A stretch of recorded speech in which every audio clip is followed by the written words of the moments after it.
Nah, tapi kalau kita berbicara tentang jamaah tabligh, tentu kita harus juga berlaku adil. Kita harus bertanya kenapa jamaah tabligh ini lahir. Ya, Pak.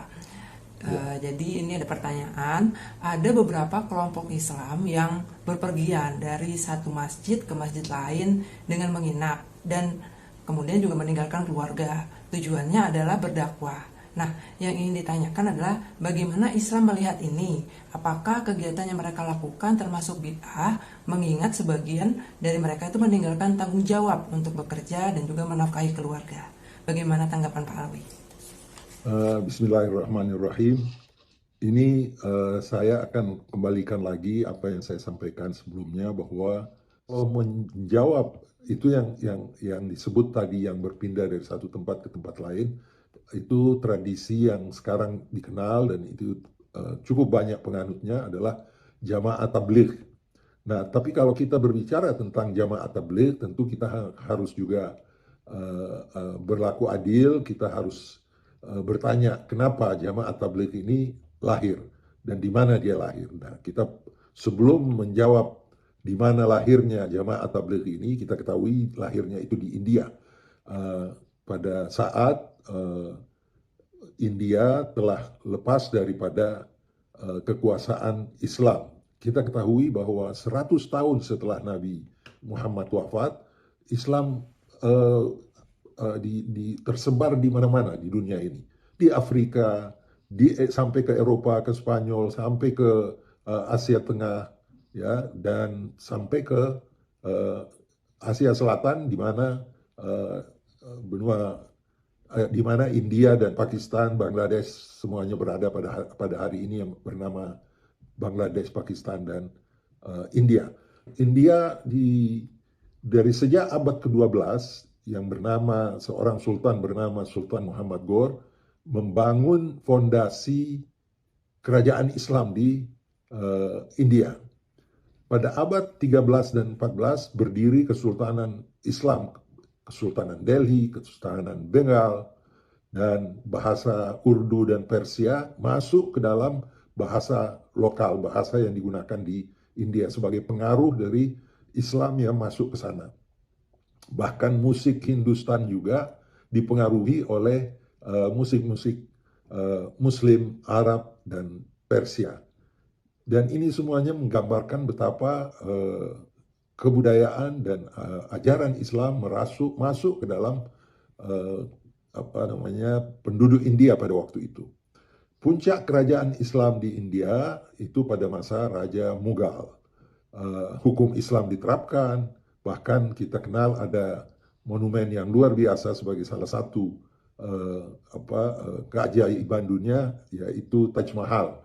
Taj Mahal ini dibangun oleh raja yang namanya Shah Jahan untuk mengenang istrinya yang tercinta yang namanya Mumtaz Mahal pada tahun 1631. Pembangunan Taj Mahal ini yang sangat indah dan sampai sekarang menjadi simbol atau kenangan dari kerajaan Islam di India, masih dikunjungi sebagai destinasi turis. Nah, begitu awal atau pertengahan abad ke-19, kolonial Inggris masuk ke banyak negara-negara Muslim, termasuk masuk ke India. Pada abad ke-19 ini keadaan di India berubah. Kerajaan Islam sisa beberapa saja. Ada di antaranya Hyderabad dan ada beberapa kerajaan-kerajaan kecil.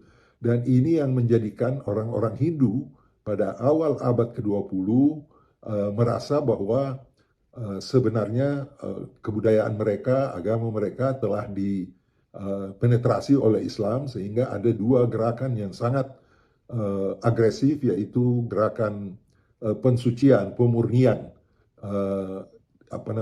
pemurnian ajaran Hindu, yang namanya ada, kalau tidak salah, Sangatan dan Shudi. Shudi itu artinya pemurnian, Sangatan adalah konsolidasi. Dengan adanya gerakan yang agresif untuk mengajak orang-orang Hindu yang sudah mulai masuk Islam atau sudah mengetahui Islam dan mereka belum betul-betul menjalankan ajaran Islam, telah dipengaruhi oleh Islam, gerakan ini akan mengajak mereka kembali ke agama Hindu.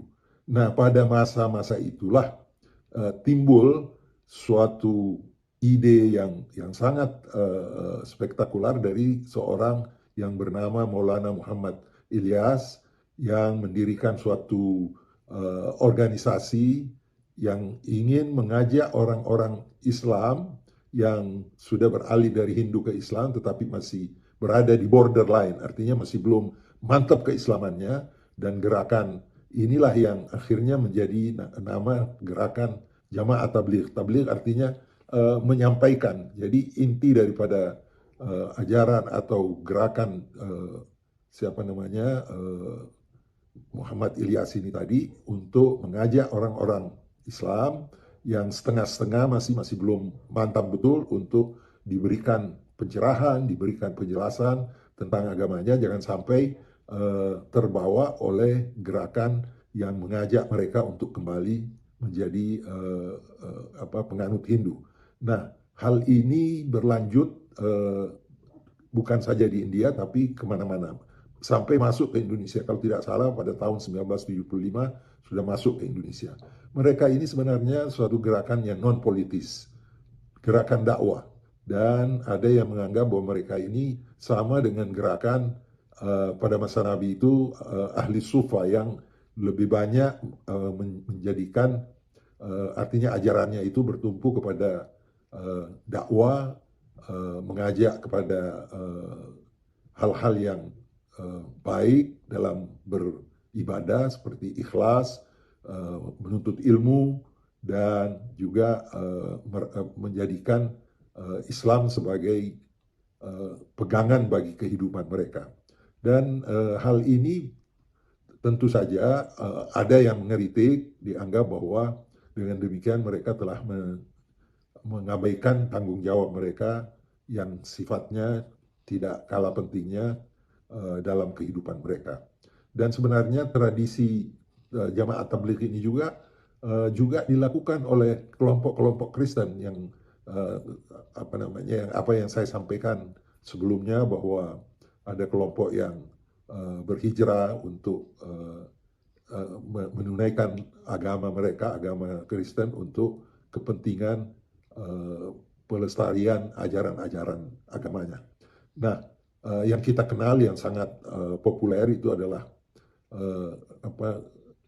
kelompok Kristen Mormon yang mewajibkan tiap orang anggota dari Mormon ini untuk melakukan misi keluar negeri atau keluar kota dalam setahun, beberapa bulan atau beberapa hari. Sama halnya dengan kelompok Jamaah Tabligh ini dianjurkan untuk ikut bersama-sama dari masjid ke masjid, mengajak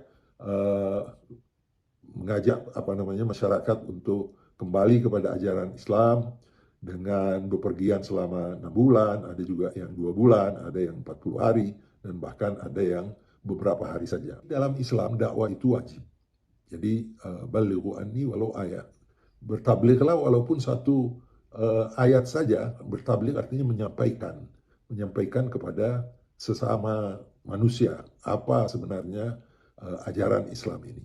Dan saya kira Jamaah Tabligh ini yang didirikan pada tahun 1927 atau 29, saya lupa, di India, itu mempunyai tujuan yang mulia. Mau mengajak kembali orang-orang India yang sudah mulai merasa bahwa mereka ini adalah bagian Islam tetapi belum mantap ajarannya. Kita mau analogikan, maka kita harus memilah bahwa gerakan ini gerakan yang baik, tetapi harus yang mau mengikuti gerakan ini atau apa yang dinamakan Jamaah Tabligh harus sudah siap dengan menunaikan tanggung jawabnya terhadap keluarganya. Apabila hal tersebut dapat dilakukan, maka kalau bisa 6 bulan, kalau dia umpamanya sudah pensiun, sudah tidak ada kerja lagi, dan dia sudah mempunyai penghasilan atau sudah tidak ada tanggung jawab terhadap keluarganya, anak-anaknya sudah besar, sudah hidup sejahtera, maka tentu hal ini baik bagi orang-orang yang semacam ini. Jadi Nabi bersabda, khairukum anfa'ukum linnas. Sebaik-baik kalian adalah yang memberi manfaat kepada banyak orang, tetangga kita, keluarga kita, teman-teman kita. Maka hal itu menjadikan kita manusia yang bermanfaat, yang mendapat predikat orang terbaik di mata Allah Subhanahu wa Ta'ala. Saya kira cukup sekian. Insya Allah lain waktu kita lanjutkan. Assalamualaikum warahmatullahi wabarakatuh. Waalaikumsalam.